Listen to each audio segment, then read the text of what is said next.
Kamusta mga kabasketbolista? Panalo ang Jordan kontra sa Bahrain 84-60. Nagtala ng 17 points si Rondy Hollis Jefferson ng Jordan habang 5 points 9 rebounds naman para kay Dwayne Chisim ng Bahrain. Tinalo naman ng Gilas Pilipinas ang Thailand 87-72. Humakot ng 19 points, 12 rebounds, 3 assists, 4 steals, 1 block si Justin Brownlee para sa Gilas Pilipinas. Sergio Perez 16 points, 7 rebounds, 4 assists, 3 steals. John Mar Fajardo 9.6 rebounds. Calvin Oftana 8 points. Para naman sa natalong Thailand, Tyler Lam 29 points, 2 rebounds, 1 assist, 3 steals. Frederick Lesh 22 points, 4 rebounds, 3 assists. Panalo naman ang Japan kontra sa Indonesia 70-57. Tinalo din ng South Korea ang Qatar 76-64. Kung umabot ka dito sa video na to, mag-like na at subscribe. Pinataob naman ng Iran ang Saudi Arabia 81-66. Tinalo din ng Kazakhstan ng United Arab Emirates 59-49. Panalo naman ang China kontra sa Chinese Taipei 89-69. Panalo din ang Hong Kong kontra sa Mongolia 69-64. Heto ang team standings ngayon as of September 28, 2023.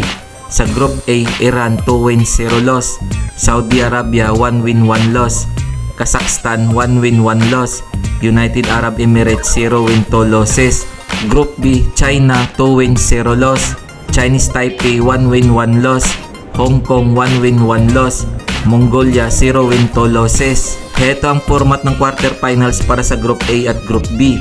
Ang number 1 team ng Group A at Group B ay automatic pasok sa quarterfinals, habang ang nasa number 2 at number 3 ng Group A at Group B ay sasabak sa do or die game para mag-qualify sa quarterfinals na gaganapin ngayong October 2, 2023.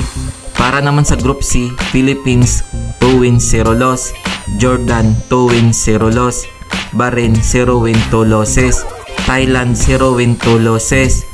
Group D, Japan 2 wins 0 loss, South Korea 2 wins 0 loss, Indonesia 0 win 2 losses, Qatar 0 win 2 losses. Heto naman ang format ng quarterfinals para sa Group C at Group D.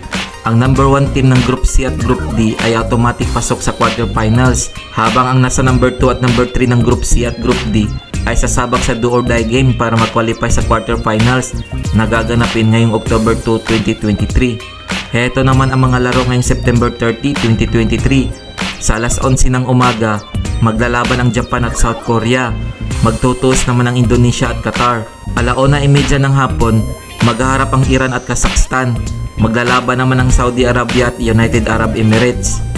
Sa alas 5:30 ng hapon, maglalaban ang Jordan at Gilas Pilipinas. Maghaharap din ang Bahrain at Thailand. Alas 8 ng gabi, magtutuos ang China at Hong Kong. Maglalaban naman ang Chinese Taipei at Mongolia. Kung nagustuhan mo ang video na to, mag-like na at subscribe.